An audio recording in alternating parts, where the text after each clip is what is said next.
Subscribe करें और bell दबाएं ताकि कोई खबर रह न जाए।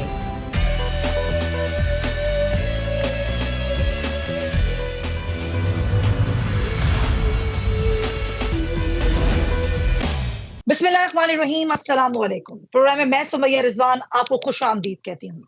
नाज़रीन, अगर सियासी मंजरनामे की हम बात करें तो सूरत हाल कुछ यूं है कि जैसे जैसे इलेक्शन का वक्त करीब आ रहा है, गो कि इलेक्शन कमीशन ने कोई हतमी तारीख तो नहीं दी है, लेकिन तमाम सियासी जमातें मुतहरिक हो गई हैं। इलेक्शन कैंपेन का आगाज कर दिया गया है और सबसे बड़ी बात, मियां मोहम्मद नवाज शरीफ साहब वतन वापसी के लिए अब तैयारियां पकड़ रहे हैं, क्योंकि यही महीना है, अक्टूबर का महीना है। एक बहुत जबरदस्त जलसा करना है पाकिस्तान मुस्लिम लीग नून ने, लेकिन उस जलसे के हवाले से भी बहुत सी बातें की जा रही हैं। कुछ सिक्योरिटी खदशात की भी बातें की जा रही है। डेफिनेटली उस पर भी हम बात करेंगे। साथ ही साथ मुस्लिम लीग नून में कुछ धड़ेबंदियों की भी एक बार फिर से बाज़गश शुरू हो गई है। अगर हम बात करें पाकिस्तान पीपल्स पार्टी की, तो पाकिस्तान पीपल्स पार्टी जो है वो बार बार लेवल प्लेइंग फील्ड की बात कर रही है। ये क्यों की जा रही है? पीपल्स पार्टी को क्या खदशा है? और साथ ही साथ जो मुस्तफा नवाज खोखर साहब हैं, वो ये कह रहे हैं कि एक नई पार्टी का क़याम जो है वो होने जा रहा है। अब नई पार्टी, जब पीपल्स पार्टी की एक और दूसरी पार्टी बनने जा रही है, फिर पीटीआई का क्या मुस्तकबिल है? क्या जो अब चेयरमैन तहरीक इंसाफ हैं वो जेल से बाहर आ पाएंगे? क्या उनको इलेक्शन कैंपेन का मौका मिल पाएगा? क्या तमाम सियासी जमातें इक्वली इस इलेक्शन कैंपेन का हिस्सा रहेंगी? ये वो सवालात हैं जो यकीनन आपके जहन में भी हैं और आप भी चाहते हैं कि इनके जवाबात में इलेक्शंस कब होने हैं, किस तरह से पार्टी हिस्सा लेंगी। आप क्या समझते हैं कि इस मुल्क में क्या इस बार फ्री एंड फेयर इलेक्शंस होने जा रहे हैं, और क्या सियासी जमातें भी ऐसे समझती हैं? चलिए अपने प्रोग्राम का आगाज करते हैं। अपने मेहमानों से बात आती हूँ। मुझे ज्वाइन कर रहे हैं पाकिस्तान मुस्लिम लीग नून से राना एहसान साहब, thank you so much for your time. और पाकिस्तान पीपल्स पार्टी से जुल्फकार अली बदर साहब मेरे साथ आज के इस प्रोग्राम का हिस्सा है। थैंक यू सो मच, आपके भी वक्त का बहुत शुक्रिया। सबसे पहले राना एहसान साहब, अस्सलाम वालेकुम। वालेकुम सलाम। राना साहब, क्या हो रहा है? एक तो मुस्लिम लीग नून के कायद जो हैं वो आ रहे हैं वतन वापस, एक तो उसके लिए कितनी एक्साइटेड है मुस्लिम लीग नून, वही इलेक्शन कैंपेन चलाएंगे, तो उसके पीछे जो मामलात चल रहे हैं कि कुछ सिक्योरिटी खदशात भी हैं। मियां नवाज शरीफ साहब को कुछ हल्के ये कह रहे हैं कि वो फिलहाल आके इतना बड़ा जलसा ना करें, सिचुएशन खराब भी हो सकती है। तो इस हवाले से क्या तैयारी है और क्या आप लोगों की एक्साइटमेंट लेवल क्या है इलेक्शन कैंपेन को लेके? देखिए जी, भरपूर इंथुजियाज्म है पार्टी वर्कर्स में, और पार्टी तंजीमें मुतहरक हो चुकी हैं मरियम नवाज साहिबा की क़यादत में। और चाहे वो MSF हो, विमेन विंग हो, यूथ विंग हो, हमारी मदर पार्टी की विंग हो, सब लोग जो हैं वो अपने अपने हलकों में एक्टिविटीज़ उन्होंने शुरू कर दी हैं। कॉर्नर मीटिंग्स हो रही हैं। हर लिहाज से जो है इसको इंश्योर किया जाएगा कि ये एक कामयाब तरीन और हिस्टोरिक वेलकम हो और जलसा हो मियां नवाज शरीफ साहब की वापसी के लिए।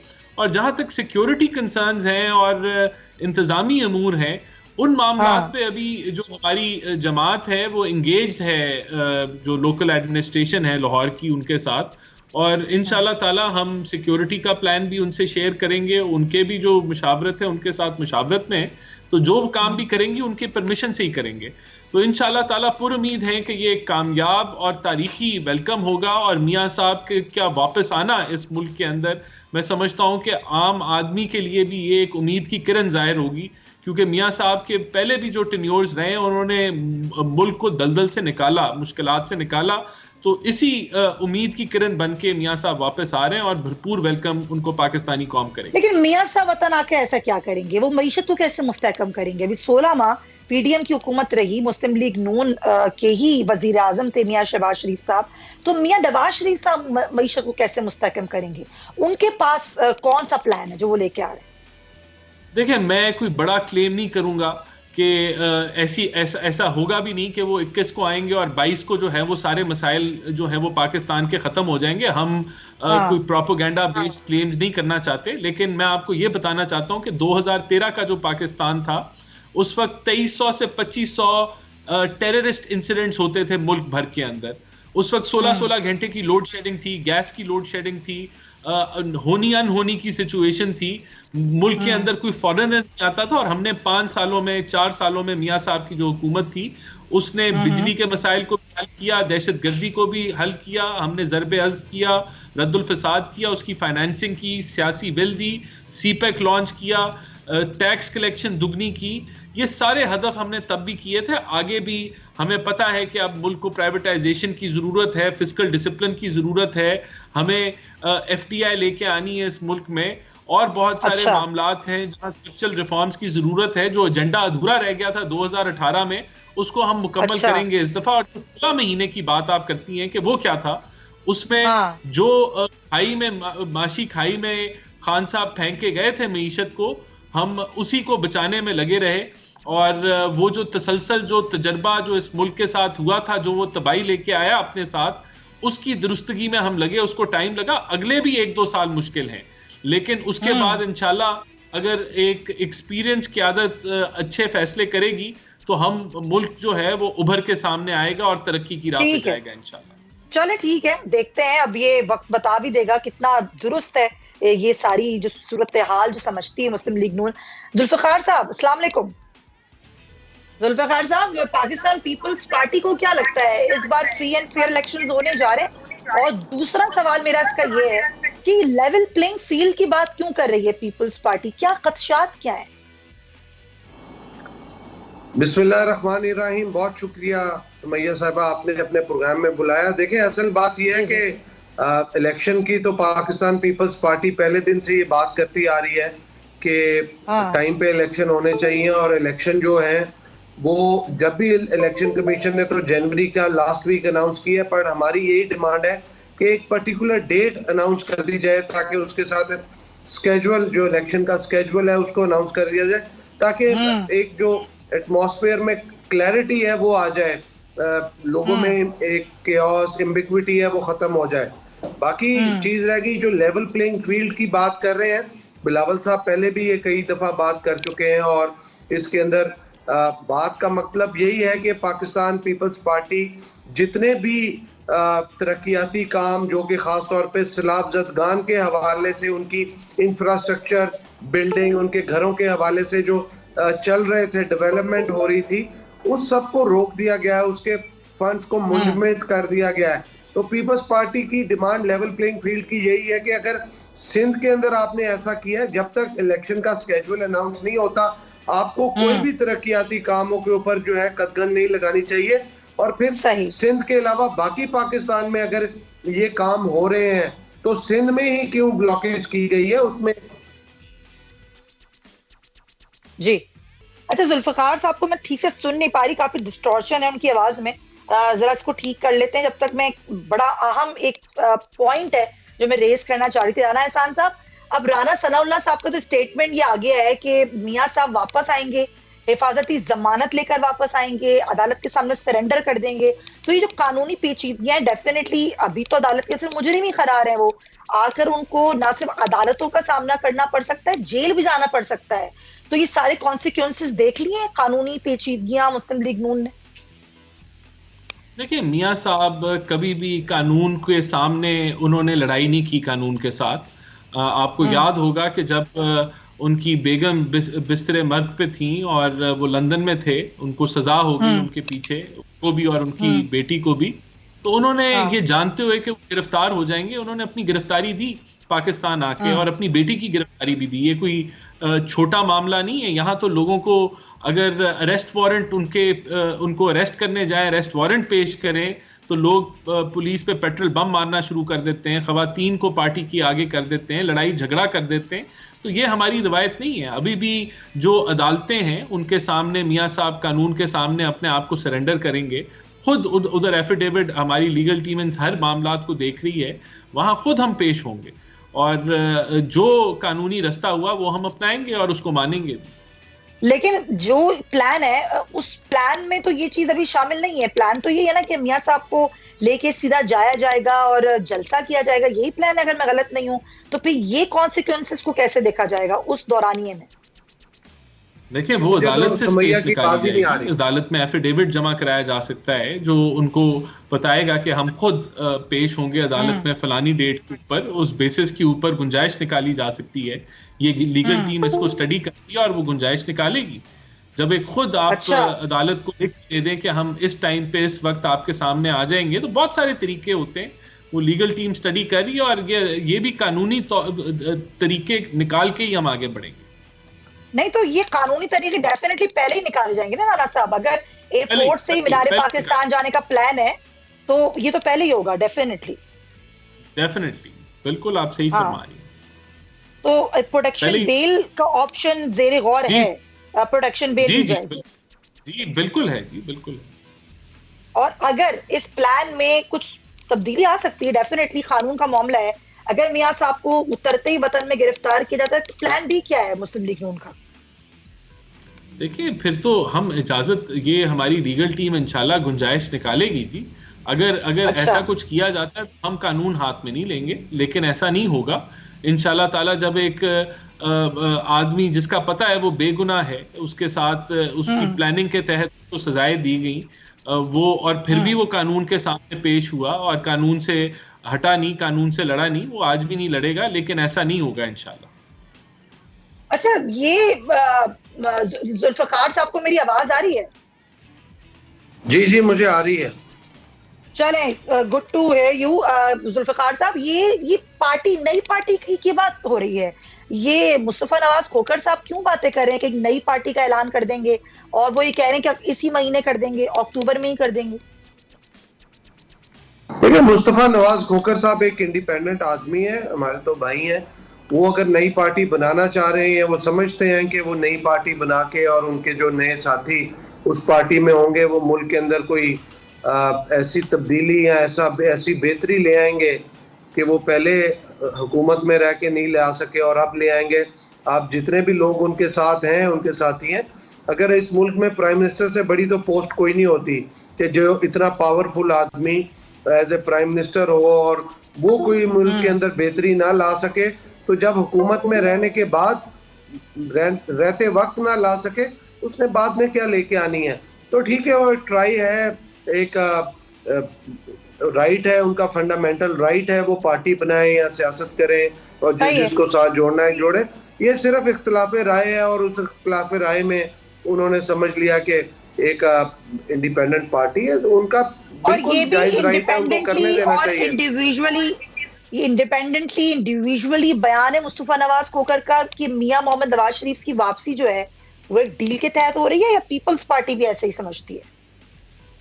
देखिए ये मुस्तफा नवाज खोखर साहब का पीपल्स पार्टी से कोई ताल्लुक नहीं है। पाकिस्तान पीपल्स पार्टी इस मामले में बिल्कुल क्लियर है कि मियां साहब को पाकिस्तान आना चाहिए था और मियां साहब पाकिस्तान आ रहे हैं, अच्छी बात है। उनके आने से ये जो पॉलिटिसाइजेशन का अमल है, इलेक्शन की कैंपेन है, तमाम पॉलिटिकल पार्टीज की जितनी एक्टिविटीज हैं वो तेज हो जाएंगी। तो मियां साहब का आना तो पाकिस्तान के लिए बेहतर है, बट उनको मुकदमात का सामना करना पड़ेगा, जो उनके केसेस हैं उनको वो देखना पड़ेगा और मियां साहब उनको रिलीफ मिलता है या नहीं मिलता। अच्छा, मियां साहब ही मुल्क को बहरानों से निकाल सकते हैं? मियां साहब को अगला वजीर आजम होना चाहिए? ये सवालिया निशान है कि मियां साहब इस मुल्क को बुरान से निकाल सकते हैं या नहीं निकाल सकते। तो 16 माह के अंदर अगर मियां साहब के भाई शहबाज शरीफ साहब इस मुल्क के अंदर वजीर आजम रहे और इसहाक डार साहब वजीर खजाना रहे, तो मियां साहब ने उनको क्यों नहीं दे दिया वो फॉर्मूला जो मियां साहब के पास था? तो उन्होंने क्यों नहीं 16 माह के अंदर निकाला बुरहान से पाकिस्तान को?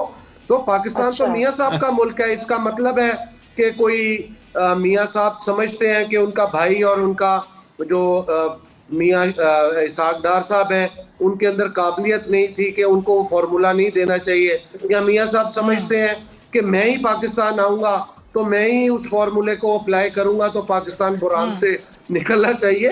ये तो ऐसा नहीं है। मियां साहब को चाहिए था कि ये फॉर्मूला शहबाज शरीफ साहब को देते, क्यों रोक के रखा? छुपा के रख लिया उन्होंने, अपने पास रख लिया। उन्होंने कहा मैं किसी को नहीं दूंगा, मैं खुद करूंगा। ऐसे ही नहीं, ये तो देखे ना, बात ये है कि मुल्क तो हमारा ही है ना।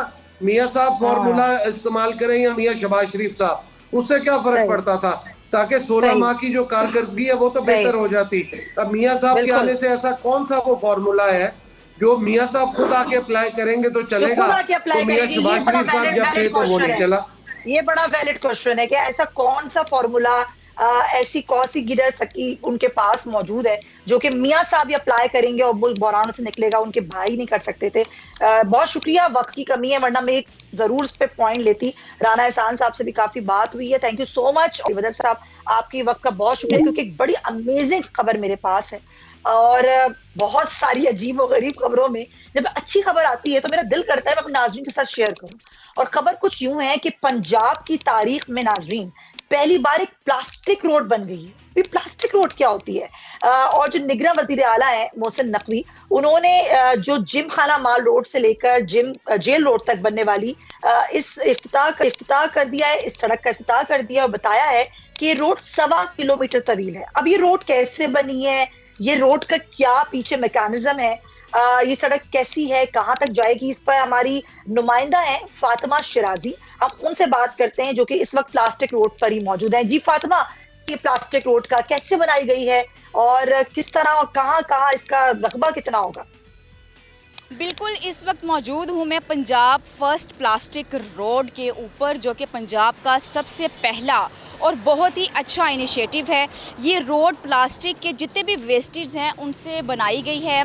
प्लास्टिक की बोतलें हो जाएं, डिस्पोजेबल ग्लास होते हैं, डिस्पोजेबल कप्स होते हैं, उन सब चीज़ों को पिघला कर ये रोड बनाई गई है। अगर मेरा कैमरामैन वकास आपको इजीली दिखा सके तो आप देख सकते हैं कि ये रोड वैसे ही यूज़ में है जैसे आम सड़कें यूज़ में होती हैं। और इस सड़क को, एक आम सड़क को बनाने में, यही सड़क बनाने में 6 करोड़ रुपए की लागत आनी थी, जबकि जो वेस्टेज को पिघला के ये जो रोड बनाई गई है उसमें सिर्फ और सिर्फ 2 करोड़ रुपए की लागत आई है। और सीएम पंजाब मोहसिन नकवी की तरफ से बहुत अच्छा इनिशिएटिव था।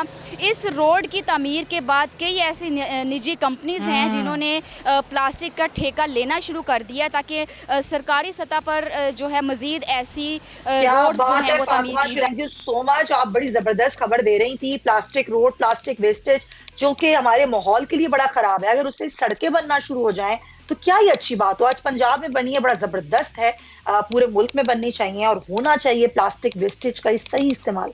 तो एक ब्रेक लेंगे, प्रोग्राम में वापस आएंगे तो दीगर इश्यूज हैं उन पर डिस्कशन करेंगे। स्टे विद अस।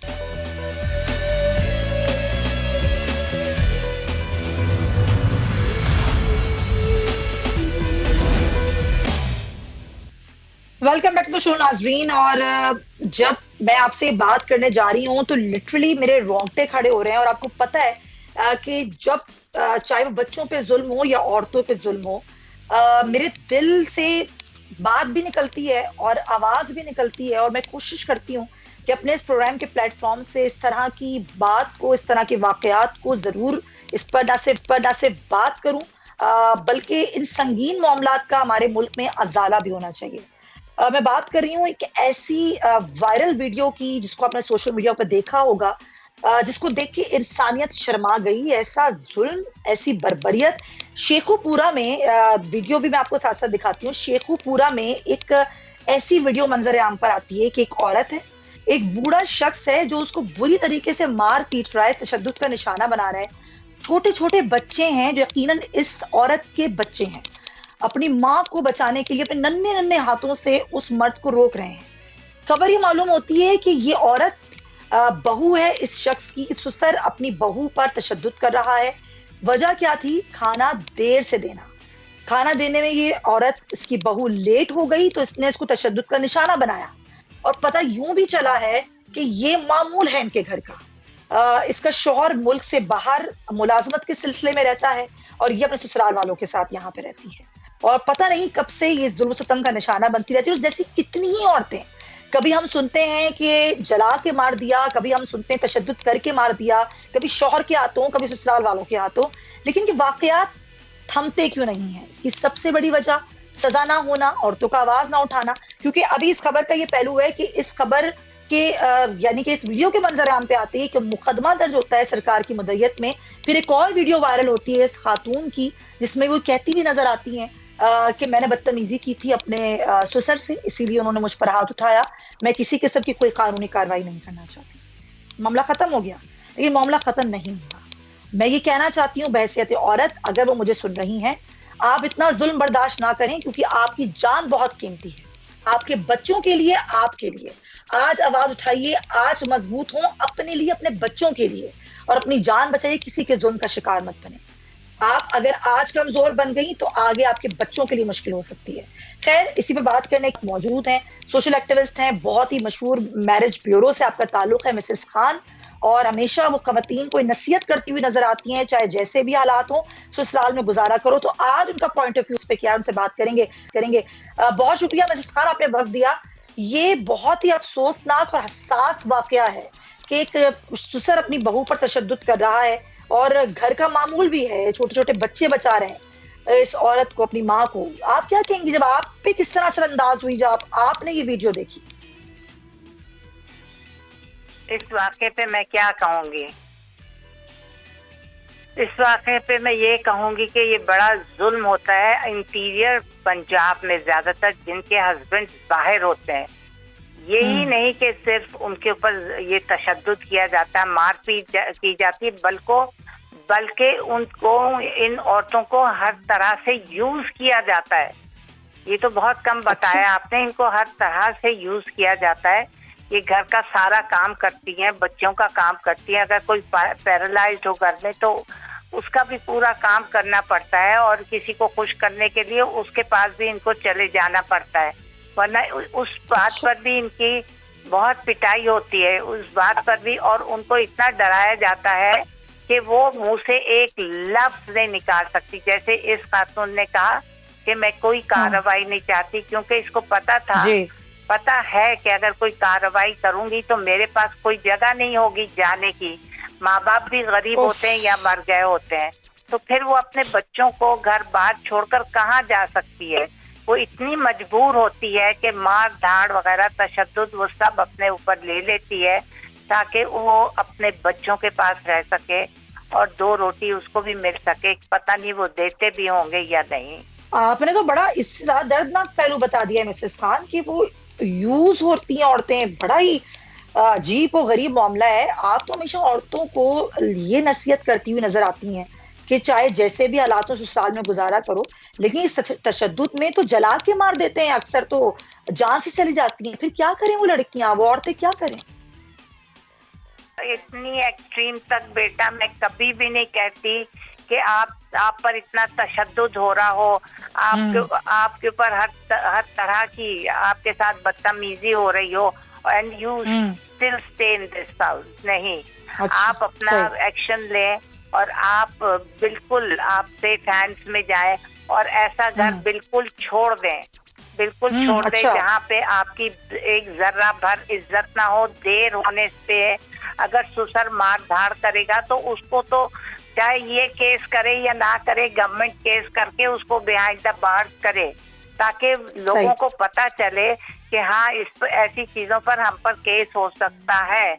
लेकिन अफसोस की बात ये है कि किसी चीज पर भी नहीं होता। हर चीज की बच्चियां भी ज्यादतियां देखती हैं, बड़े भी देखते हैं, कोई एक पर तो कोई केस बने, एक को तो चौराहे पर फांसी दी जाए, एक के साथ तो ज्यादती हो। देखें आप ईरान में क्या होता है, देखें अफगानिस्तान में क्या होता है। उधर की लड़कियां सेफ है ना, औरतें सेफ है ना? क्यों? इसलिए कि उनको पता है उनकी गर्दनें कट जाएंगी। यहाँ पे क्या मुसीबत है? यहाँ क्यों नहीं हम उनकी गर्दनें काट सकते? हमारा माहौल इतना खराब हो गया हुआ कि हम अपनी बच्ची को सामने तक नहीं जाने देते, गेट से नहीं निकलने देते। जब कोई गेट पर आता है तो बच्चियों को जाने नहीं देते, बड़े जाते हैं, हम उनको रोक लेते हैं। अभी उनको पता भी नहीं होता कि हमें अम्मा अब्बा क्यों रोक रहे हैं। तो ये हमने माहौल जब देखना है शुरू किया है, और जब ये माहौल हो जाएगा तो हमारे बच्चे कितना डर कर और सहमे रहेंगे, उनमें कॉन्फिडेंस नहीं आएगा। तो ये माहौल हम नहीं चाहते कि हमारा मुल्क का ये माहौल हो। हम चाहते हैं कि हमें हर किस्म की बच्चों को आज़ादी मिले और बड़ों को भी आज़ादी मिले बात करने की। हम ऐसा माहौल इतने तंग माहौल में अपने बच्चों को नहीं रखना चाहते। मिसेस खान, एग्जैक्टली आप खुद बहुत स्ट्रॉन्ग वुमेन है। आप तो हमेशा औरतों की क्या मर्दों की आवाज बनती हैं। अगर रियासत कुछ नहीं कर रही तो फिर हमारे पास क्या हल है? एनजीओज उठें, क्या करें, कुछ इदारे मिलके आखिर इन औरतों का सहारा कौन बनेगा? ये अगर कहीं आवाज भी उठाती हैं तो फिर कहाँ जाएंगी? जला देते हैं, उनको डंडे से मारते हैं कि उनकी जान चली जाती है। उनके पीछे कोई इतना स्ट्रॉन्ग बंदा ही नहीं होता। वो इतने गरीब होते हैं लोग कि कोई स्टैंड लेने को तैयार नहीं होता, कोई बहन भाई आगे भी नहीं आता, और बहन भाइयों को अलाउड ही नहीं होता कि वो घर में अननेसेसरली उनके घर में आए और विजिट करें। ये भी आप ख्याल रखें कि वो ससुर साहब या जो कोई भी है, सास वगैरह मिलकर वो उनके घर वालों को आने नहीं देते, ना वो बेचारी अपने घर को विजिट कर सकती है। उसको पता वहाँ पे भी इतनी गुर्बत है, वो जाके क्या करेगी। तो वो हर तरफ से कॉर्नर्ड हो जाती है, हर तरफ से उसके पास कोई चारा नहीं है। सही कह रही हैं आप, वाकई ये तो बहुत ही अफसोसनाक सूरत हाल है कि कोई चारा ही नहीं है। खवातीन आखिर करें क्या। बहुत शुक्रिया आपका मिसेस खान, आप हमारे साथ मौजूद, लेकिन यकीनन इस पर आवाज भी उठाई जानी चाहिए, एक्शन भी होना चाहिए। ये तो एक वीडियो है, बहुत सारी तो चीजें सामने ही नहीं आती हैं। ये तो एक वीडियो किसी ने बना ली और बात सामने आ गई, लेकिन कितनी ही औरतें हैं जो जुल्म का निशाना बनती हैं, अपनी जान से चली जाती हैं। कई केसेस है हमारे सामने, कई केसेस अदालतों में भी जाते हैं, वहां से भी उनको इंसाफ नहीं मिलता। तो फिर वो औरतें आखिर करें क्या, वो जाएं कहाँ। कभी औरतों पर तशद्दुद हो रहा होता है, तो कभी राह चलती औरतों को हैरेसमेंट का निशाना बनाया जाता है। और हैरेसमेंट के जिस तरीके से खवातीन हमारे माशरे की सामना कर रही हैं, वो इंतहाई अफसोसनाक है। कभी राह चलती खवातीन को मर्द हैरेसमेंट का निशाना बनाते हैं, कभी गाड़ी में जाती हुई तालिबात को हैरेसमेंट का निशाना बनाया जाता है। रवा साल में खवातीन को हैरेस करने की तकरीबन 7 से ज्यादा वाकयात पेश आ चुके हैं। हम ये देख रहे हैं कि एक वाकया आता है, उसके बाद पैदर पे वाकयात आने लगते हैं। अभी कुछ ही दिन पहले एक वीडियो आई जिसमें बच्चियों ने, तालिबात ने, जो कि एक वैन में थी, उन्होंने वीडियो बनाई एक शख्स की जो कि उनको राह चलते हैरेस कर रहा था।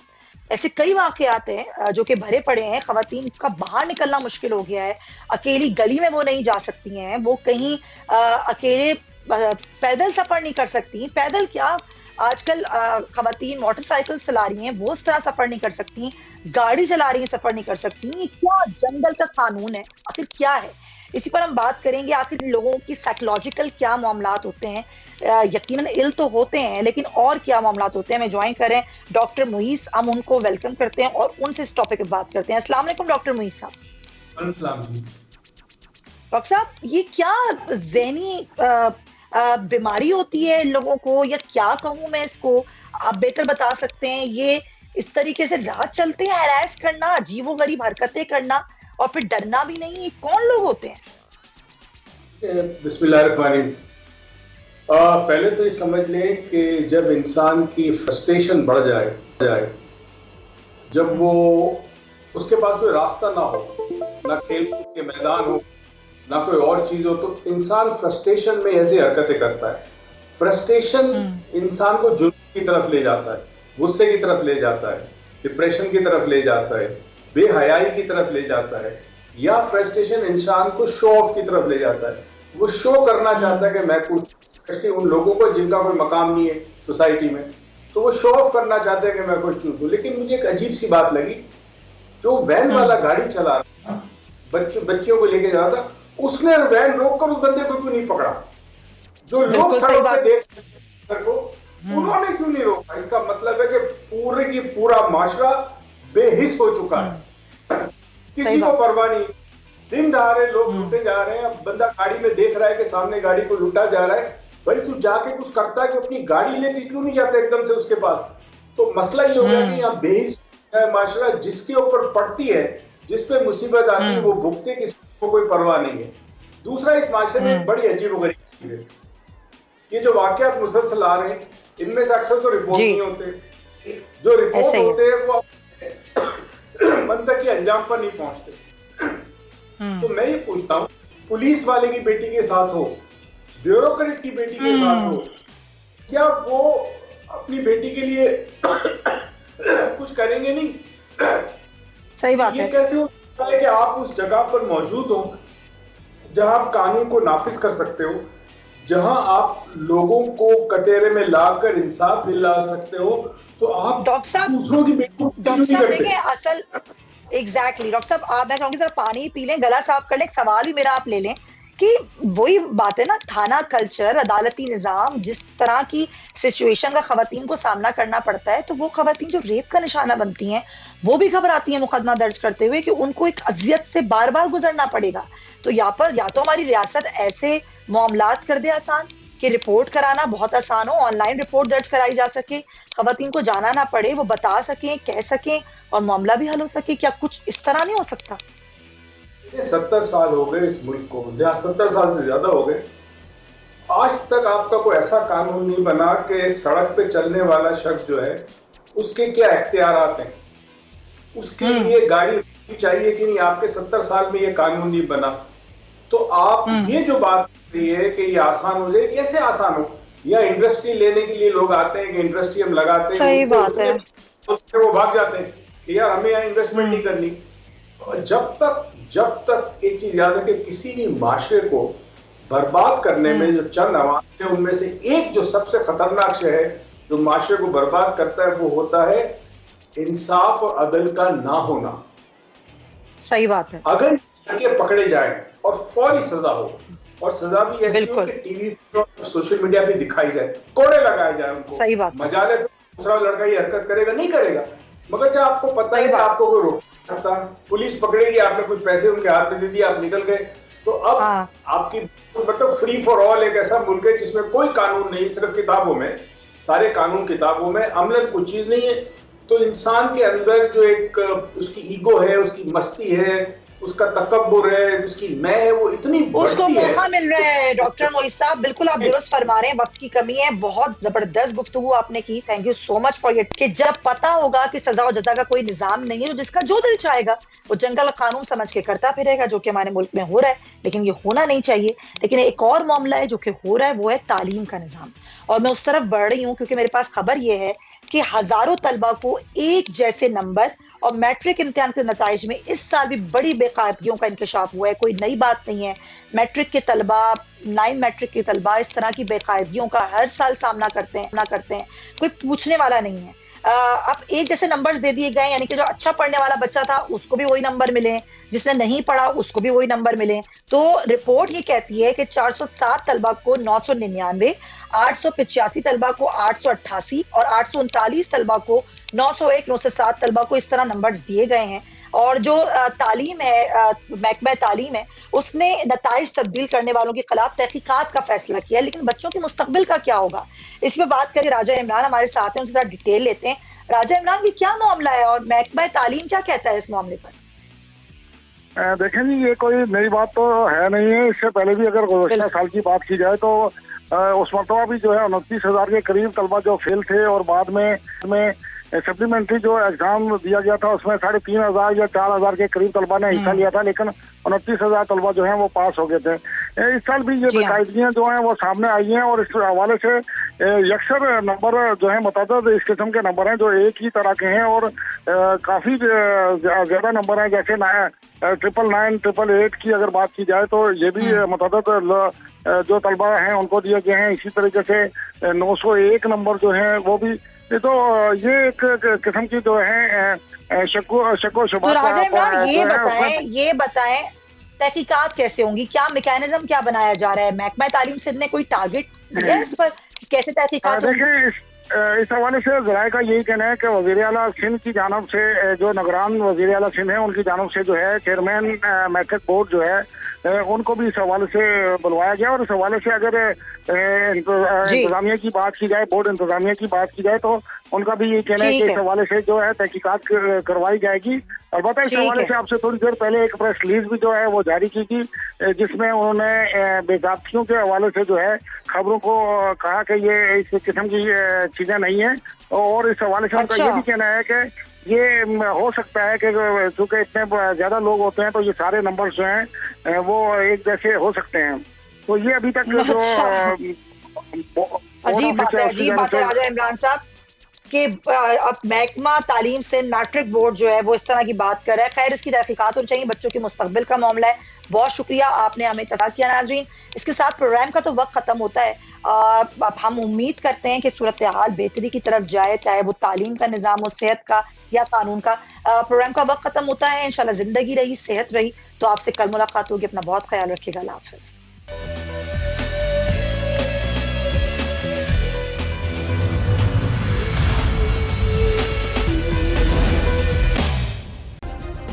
सब्सक्राइब करें और बेल दबाएं ताकि कोई खबर रह न जाए।